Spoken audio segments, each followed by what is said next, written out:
નમસ્કાર દર્શક મિત્રો, તાજી ખબરમાં આપનું સ્વાગત છે। જોઈએ આજના મુખ્ય સમાચાર।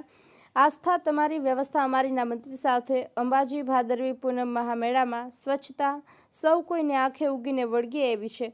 ચાલુ વર્ષે આ મેળામાં સ્વચ્છતા ત્યાં પ્રભુતાના મંત્રને ચરિતાર્થ કરતા જિલ્લા કલેક્ટર વ આરાસુરી અંબાજી માતા દેવસ્થાન ટ્રસ્ટના ચેરમેન મિહિર પટેલ દ્વારા સ્વચ્છતા બાબતે ખાસ ભાર મૂકવામાં આવ્યો હતો। સમગ્ર મેળા દરમિયાન 30 લાખથી પણ વધારે માય ભક્તો અંબાજી ખાતે પધારતા હોય છે, ત્યારે અંબાજીના રસ્તાઓ, મંદિર સહિતના સ્થળો ખાતે ખાસ સ્વચ્છતા જોવા મળી રહી છે। જિલ્લા વિકાસ અધિકારી અને સ્વચ્છતાના નોડલ ઓફિસર શ્રી MJ દવેએ જણાવ્યું હતું કે મહામેળામાં સ્વચ્છતા પાયાની અને મહત્વની બાબત છે। ચાલુ વર્ષે સ્વચ્છતા પર ખાસ ભાર મુકાયો છે।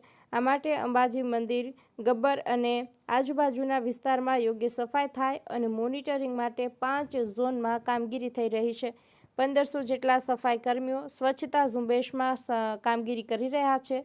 અંબાજી મેળામાં ભક્તો પદયાત્રા કરીને આવતા હોય છે। રસ્તાઓ પર સફાઈ માટે કુલ 80 જેટલા ટ્રેક્ટર માણસો સાથે કચરાની ઉઠાંતરી કરી રહ્યા છે। મોનિટરિંગ માટે અધિકારીઓ ફરજ બજાવી રહ્યા છે। તેમણે પદયાત્રીઓને વિનંતી કરતા જણાવ્યું કે કચરો કચરા પેટીમાં નાખવામાં આવે તથા પ્લાસ્ટિકનો ઉપયોગ ન કરવામાં આવે તે જરૂરી છે। સેવા કેમ્પ ખાતે એકત્રિત થયેલો કચરો પણ ટ્રેક્ટર મારફત નિકાલ કરવામાં આવી રહ્યો છે। સૌને જય અંબે। ભાદરવા પૂનમ મહામેળામાં આ 7 દિવસોમાં લાખો માઈ ભક્તો અંબાજી ખાતે દર્શનાર્થે આવતા હોય છે।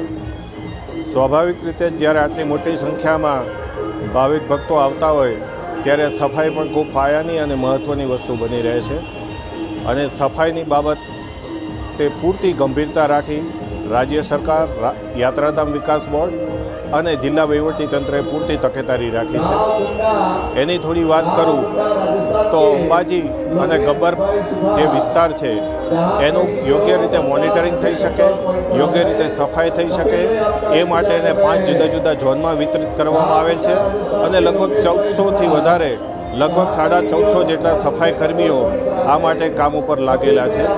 સાથે જ આ મેળાની વિશેષતા એ છે કે માઈ ભક્તો પદયાત્રા કરીને આવતા હોય છે, ત્યારે પદયાત્રાથી આવતા માઈ ભક્તો માટે પણ સ્વચ્છતા જળવાઈ રહે એ માટે જે અંબાજીને જોડતા રૂટ છે ત્યાં સફાઈ પૂર્ણ રીતે થાય એ માટે જુદા જુદા ટ્રેક્ટર્સ અને ટીમ મારફતે સફાઈનું આયોજન કરેલું છે। લગભગ 50 જેટલા ટ્રેક્ટર્સ એજન્સી મારફતે અને બીજા ગ્રામ પંચાયતના પણ 30 જેટલા ટ્રેક્ટર એના માણસો સાથે કામ કરી રહ્યા છે। એના સુપરવિઝન માટે ક્લાસ 2 લેવલના અધિકારીઓ પણ ફરજ બજાવી રહ્યા છે અને સંપૂર્ણ રૂટ સ્વચ્છ રહે એ માટેના સતત પ્રયત્નો ચાલુ છે। સૌ માઈ ભક્તોને પણ મારી હૃદયપૂર્વકની વિનંતી છે કે આ સ્વચ્છતા જાળવવામાં ખૂબ ખૂબ સહયોગ કરે।